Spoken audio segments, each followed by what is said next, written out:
afternoon, Rotary. Again, I'm William Murdock. I'm really privileged and humbled to be your lunchtime speaker. Before I talk about anything about Mid-Ohio Regional Planning Commission, let me just say I'm so humbled and amazed to be sitting here at this table and hearing about the work of your Rotary, everything from polio to scholarships to working with veterans, to delivering dictionaries to every student in the 3rd grade in Columbus Public Schools. And I know I'm forgetting a bunch of others, but that work really is the glue that holds our community together and advances it forward. So thank you for what you do, and I'm so impressed with that. Also, thanks, Chuck, for the kind introduction. Chuck is one of a few people here who have come ahead of us in planning the future of this region that we live in and work in, and the legacy that they have is something that we're benefiting from today, and the path that they've paved is something that continues to leave us lots more to do and lots of opportunities and challenges as we go forward. In sitting down with Chuck a number of times, he knows about almost everything in this town and how it happened from a physical environment or a building standpoint. And if you don't believe me, try to stump him, and he will be able to tell you that. You know, he mentioned our former executive director, Bill Habig, too, and for those of you who worked with him, he's still doing well. I'm only the 3rd executive director of MORPC. He was the first for over 30 years, and yes, he's still on my board, and he's still working to advance what we do in Central Ohio. So a great debt of gratitude to him as well.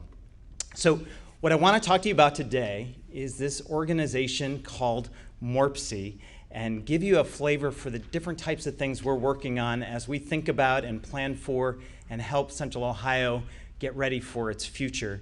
And I'm going to go through a number of different things that we're doing because we are an organization that's not often in the news. We're often behind the scenes, and that's fine, providing technical support and collaboration support and community support for the local governments who are out in front and for our community leaders who are out in front on some of these major issues. So those of you who aren't familiar with MORPC, you should know that we're a voluntary association of 64 local governments in Central Ohio, and that includes every level of local government you can think of, and Ohio loves local government. We have townships, we have counties, we have villages, we have cities, we have regional associations. All of them are on our board. We have these 64 members, and our job is to help bring them together and provide services for them. You might think of us a little bit like a chamber of commerce for local governments, where we host events, we help them make decisions, we help them get engaged with each other, and we provide a level of support that they can't get on their own.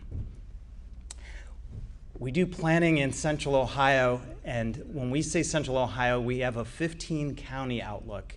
And that means we deliver different services to different counties, but really, Central Ohio has grown a lot in the last few decades. And when we look at the range of influence and the work shed and the commuter sheds of Central Ohio, we're really talking about a really large piece of Ohio here in the center of the state, anchored by Franklin County, and we're just north of 2 million people in that area these days. So our work is really to help these local governments focus on Central Ohio and how to make it better and how to get ahead of growth. We work with them on big transportation issues, and we'll talk about that, everything from people riding bikes to the highways that Chuck mentioned, to freight and rail. We work with them on sustainability, and we do this through a nonpartisan lens. So we're looking at both environmental sustainability, but community sustainability, but also fiscal sustainability, so that we can help our governments become more sustainable themselves as they're working to improve the quality of our life and quality of environment. And we also help them do better at local government. And so again, this is one of those things that if you're not in local government, you might not see, but we help advance them in best practices. That's our organizational chart. We'll get into that. So we have about 70 people and are located over near German Village. We have a pretty robust level of involvement. So when we talk about what we're doing, as the executive director, I don't get to make the decisions on where the highways go or how we spend our transportation dollars. We get to help organize these committees of local government leaders and community leaders that do that. And we do it in a few major areas. Transportation, if you have a technical ambition or skill set in transportation skill set, we have a committee where you could participate and help us think about our transportation planning. Likewise, if you're a community member and you just care about this and are interested, we also have a committee where you could plug into that too. We have over 24 different community committees in environmental sustainability, everything from air to water quality, data and technology, and we also have a public policy committee as well. So we have several hundred people engaged in these 24 committees. So if any of my committee members are in here, thank you for your service on that. And if Rotary doesn't keep you busy enough and you're looking for a community committee to plug into, certainly know that we'd be welcome to that. I want to talk today about some of the initiatives that we're working on, everything from Rickenbacker to a new focus on data technology to greenways and more. So let's talk a little bit about growth first. So Central Ohio is growing, and our job at MORPC is, if you worked with us in the past, we did some building and zoning permitting. We don't do that anymore and haven't for a while.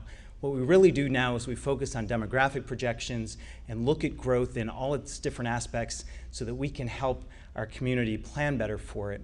We have a study that's been out for about 2 years now that's still developing called Insight 2050. And what we did is we partnered with the Columbus 2020, the economic development folks in Central Ohio, and a group called ULI who focuses on best practices in real estate development, and our local governments to come together and really think about what's going on in Central Ohio, because quite often in Central Ohio we think of ourselves as kind of a steadily growing, slowly developing area. And what's actually happening is we're growing pretty quickly. And when we look at how quickly that we're growing over the 30-some years to 2050, the growth in Central Ohio is pretty significant. And it doesn't feel like that because we're not growing as fast as, say, in Austin or Charlotte. But really, we're expecting to add about 500,000 people minimum through 2050. Some of our latest projections say we may be adding upwards of 1 million people through 2050. Putting that in perspective, again, we're at a 2 million person region right now. So in the next 30 years, add another 500,000 or add another 1 million people to that, and think about the physical development and the transportation system and the environment and the agriculture that surrounds and supports us. And this growth could have pretty big impacts if we're not planning ahead for it and thinking about how to take advantage of it. When we look at that, it could involve at least 300,000 new housing units, 300,000 new jobs that we'd need to support that population. And if you're in real estate development or construction, we're expecting at least 1 billion square feet of new or redeveloped commercial space that'll be needed to support that growth. These are conservative projections. And again, being a longtime Central Ohio resident, we know that things are good and we know that we're growing. But that slow growth over time is multiplying, and it's actually pitched upward a little bit recently. So that growth is happening even faster than we've been used to. So we're working today to get folks ahead of that. This is also happening at a time that our market is changing. Our demographics are changing. We're expecting our population over 65 to double over the coming years. At the same time, our other highly growing group is the population under 35. So as a region, we're growing older and younger at the same time. This is also happening as we've seen a big shift in what folks expect out of their communities for services, what they expect out of their development. They're looking for more walkable neighborhoods. They're looking for more choices in transportation and housing. They're looking for different types of things from their communities and amenities they haven't asked for before. And so we're adding a bunch of people. They're of different ages than they've been in the past, and their preferences are changing. And so as a city planner, as just a resident of Central Ohio, the next 30 years could be really interesting and really transformative, but only if we're really being thoughtful about how we get ready for that. One of the big ways that we do that is through our work in transportation. And so we're what's called, I work for an acronym, and we're another acronym as part of that. We're a Metropolitan Planning Organization, so an MPO. And what that means is we get to work on the entire transportation system in the core of that region, in Delaware and Franklin counties, and bits of Licking and Fairfield and Union County. Almost all of the federal dollars for transportation flow through the committees that I mentioned at MORPC so that our communities can decide how to prioritize our transportation needs in Central Ohio. We do this over this region, and we have to look pretty comprehensively at how to balance the needs in a growing region, but also a region with 2 million people has a lot of transportation infrastructure on the ground that'll need to be maintained and improved. At the same time, funding is staying flat. So there's a lot of dialogue about how to do this the best way, especially with technology and transportation changing pretty quickly. One way that we're focused on that is thinking about our streets differently. And this is a policy that we call complete streets that MORPC and its governments adopted a number of years ago, so that every time we think about a transportation route, we're thinking of it to make sure that the cars are flowing freely, but also making sure we're looking at other users, people in wheelchairs, children, bicycle riders. We're looking at transit users to make sure that every road, we're at least thinking about it. And this doesn't mean that we're going to be putting bike lanes along the highways, but it does mean that every time we think about any project, we're looking at what are the impacts on all of these different users so that our transportation system is more robust and really can accommodate all these different needs, both for recreation and people's just personal transportation needs. From the pedestrian all the way to freight, we're also really focused on the Rickenbacker area. And I know that Elaine from the airport was out here a couple of weeks ago. If you didn't hear her talk about this, know that what's happening at Rickenbacker is transformative for Central Ohio. We're actually exporting freight on direct international flights to 3 different continents. And the impact that that has on our region could be immense as we think about how that serves businesses who are export-oriented, how that makes this a destination for some businesses that we hadn't been before. And part of our job at MORPC is working with those local governments is to get them all to think about how to take advantage of that. And we did this about 10 years ago with a plan on the infrastructure. Actually, in those 10 years, all of the things that we'd hoped to get done were either done, and those that didn't end up being good ideas weren't done. So it's time for us to think about it again. And we have a study that involves about 15 different communities and organizations looking at the area around the Rickenbacker Airport to really think about the transportation infrastructure, the economic development. There's also a need for workforce housing that we're going to try to quantify and look at. And also a focus on sustainability with sustainable energy and other sources and utilities to make sure that that area, when that growth starts coming, and it already is, make sure that it's really prepared both for the influx of businesses, but also so that we're thinking 2 steps down the road to really position this to be even more of an international driver for our region. And this affects you whether or not you're on the southern part of Franklin County or not, because we work with local governments and businesses across those 15 counties who all market themselves as close to Rickenbacker. And if they're within a half an hour or an hour, they might as well, because that is a resource that the rest of Ohio doesn't have access to and is one of the largest airports like that in the country. So we work with pedestrians and bicyclists and highways and freight, but we also are thinking ahead on the future with transportation. And if you live or if you've spent any time in Columbus this summer, you know that Columbus was named the U.S. Department of Transportation's Smart City. And this effort is called Smart Columbus. What's so exciting about this is there's been a groundswell of transportation technology changes in the last few years that are very quickly reshaping the transportation environment that we have to plan for. Things like Uber and Lyft, ride sharing, bike sharing. We have new tools to look at congestion and to map that out. But we also have an onslaught of technologies coming around autonomous vehicles or vehicles that talk to each other and transportation infrastructure that talks to both of them. This could have really profound impacts on our safety, on our congestion, on our ability to use our transportation system. And the neat thing is Smart Columbus gets $50 million from the federal government and a large foundation called the Vulcan Foundation, and $90 million of private sector support to really make Columbus the hub where a lot of these new technologies can be tested out. This is really exciting, and no, you're not going to see everything change to self-driving in the next year.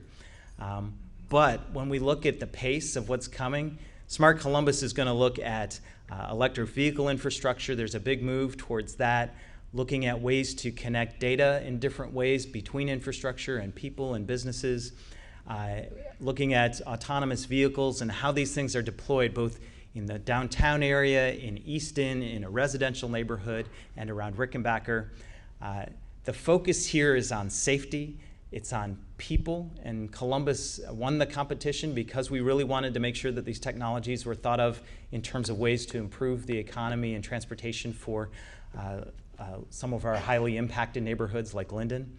But also, it's really focused on that technology and moving it forward. And some of the announcements that we've seen in the transportation sector lead us to believe in the next 5 years to 10 years, this whole sector could be completely reimagined with manufacturers moving to all electric vehicles. Some manufacturers already have autonomous technologies. Many of you probably drive cars that already can have some level of knowledge about the environments or different safety features you didn't have a year or two ago. The pace of this really is increasing. MORPC is a transportation organization, but we're also an energy organization. And so we work on energy infrastructure and energy forecasting for Central Ohio. And we're actually doing a study with Franklin County right now on how to look at energy efficiency. This is an environmental issue, but it's also an air quality issue because energy production causes air quality problems. But it's also a financial issue for local governments. You'd much rather have them having energy efficiency technologies and saving dollars on those investments that they can use for other community services. We also have a pretty robust effort where we work with our utilities to help low-income families actually have energy efficiency improvements installed in their homes. Over 15,000 communities in the last 20 years have benefited from that. So energy is actually an infrastructure system that has taken up a lot of our focus as we think about it as a complement to transportation. Especially with Smart City, there's going to be a really big push to electric vehicles. This is getting out in front of the market, but making sure that we have the energy infrastructure to support that is going to be an important part of whether or not we succeed with that effort. We also are focused on data and technology, and if you don't know it, a lot of the roads and major interchanges in Central Ohio are underlaid by fiber and technology around transportation. And there's a lot of focus on how we can, of course, connect all those to make sure our transportation systems got more information and is helping to reduce congestion, but also looking at that as a community asset. If we've got pipes in the ground that are moving data, is that something that we can leverage more as a region? And so we're focused on that as well at MORPC. I did mention that the population in Central Ohio of folks over 65 and older is going to double as we get to 2050.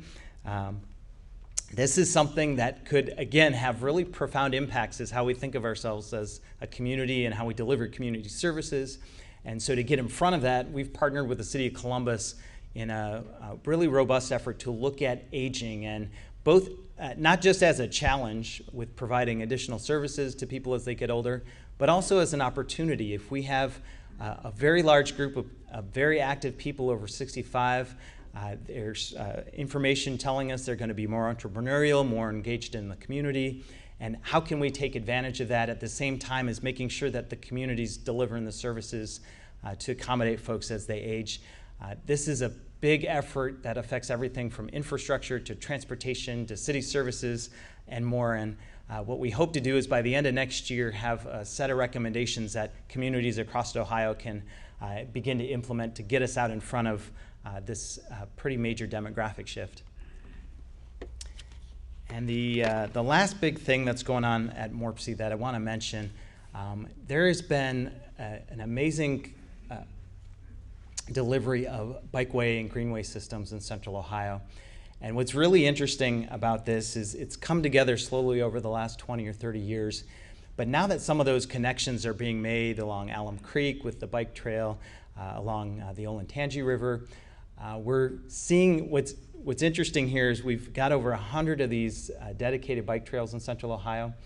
And the one thing that we hear consistently from the community is, please build more, or why aren't there more connections, or why isn't there one closer to my neighborhood? And to keep up with that, we've got an effort called the Central Ohio Greenways Board, and they've just recently come together. This is a multi-county effort to look at those dedicated bike trails and the connections to them, and really think about it from not just a leisure transportation standpoint, but also from an active health standpoint. Getting people out on trails, walking or biking, can help with obesity and other issues, but also a workforce transportation issue. They're trying right now to do what's been done in other regions, which is really raise a lot of money and focus efforts on building connections between bike trails that we don't have, so that the system just becomes that much easier to use. We look at other regions like Houston or Philadelphia, where they've raised tens of millions of dollars from the private and foundation sector because of the health nature of bike trails, to help fill in the gaps in the bike system. And there's no reason that a region of 2 million people can't do the same thing here in Central Ohio. So we're working on connecting that. So really, that's what I wanted to share with you about what MORPC is doing. A lot of the times, like I said, we're the strategic technical group that's supporting local governments, but we bring everybody from the city of Columbus to small villages with just a few hundred people to the table to think comprehensively about where we're going. We work with them on collaborating on policies, on new tools, and really to help them think about sustainability in different ways. And that's what we're working on, and hope to be planning ahead for the next few decades to make this an even better place. So with that, I'll pause and see what kind of questions you might have.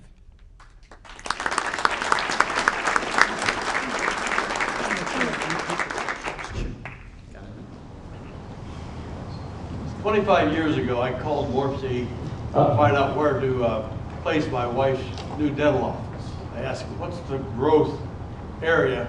And they nailed it dead on. They said, Powell. Powell. How did they know that? What criteria do you use? Sure. So the question is how MORPC can advise folks on where development is coming. That is something that we have to be really focused on, because we're making transportation systems that are transportation decisions that look out a few decades.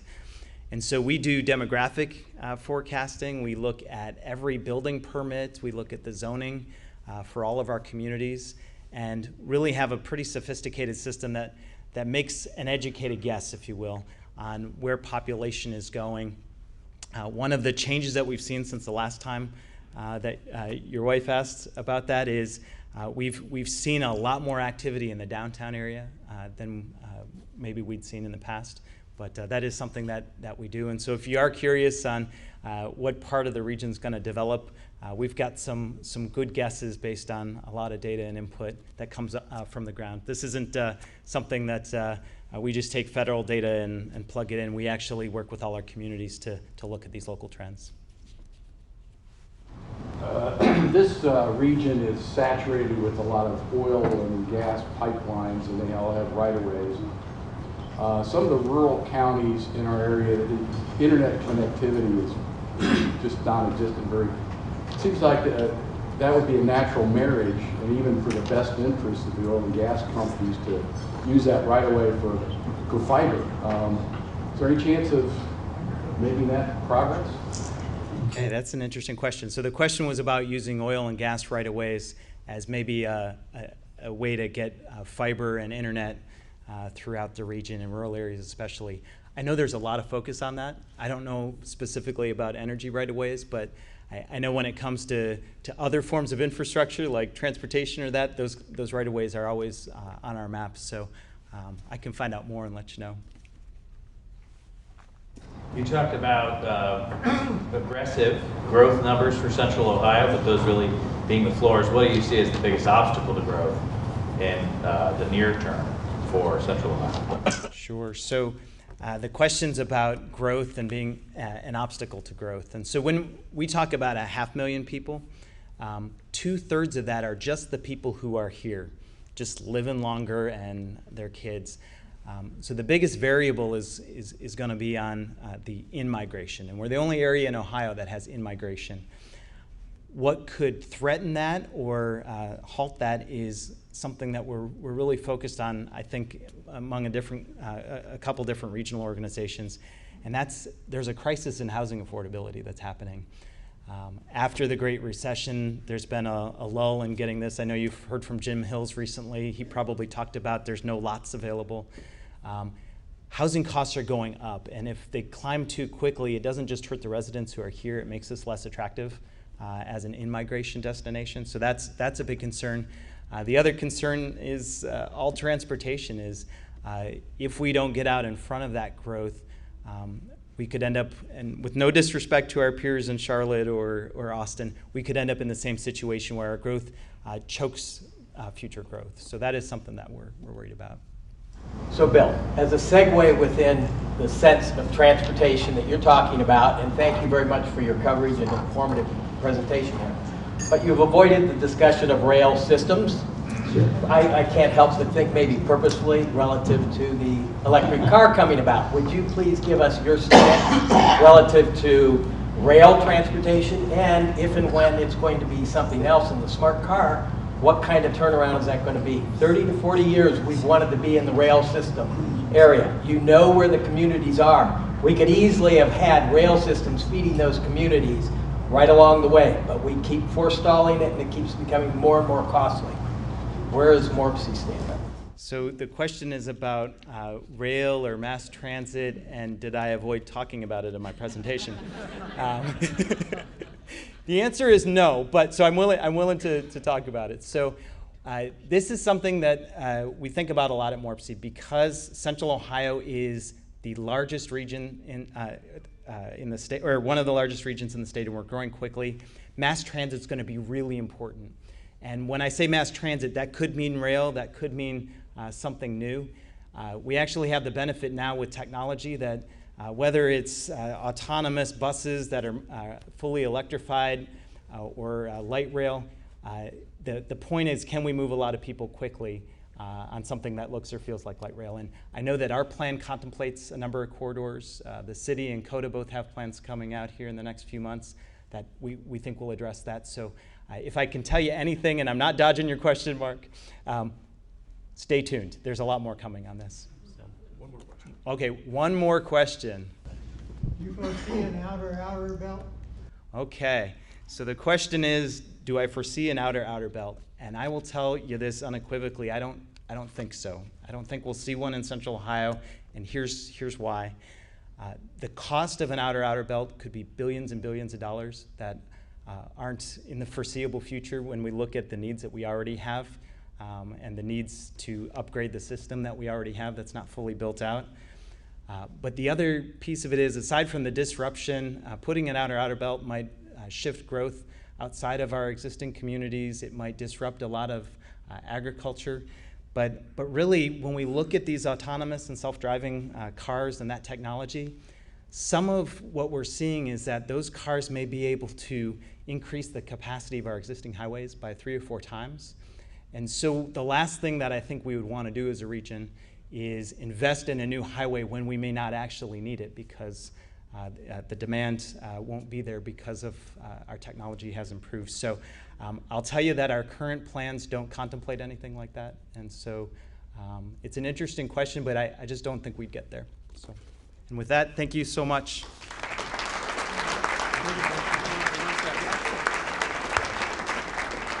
Thank you, Bill, on that very informative presentation. Thank you again. Take up the challenge of Rotary this week.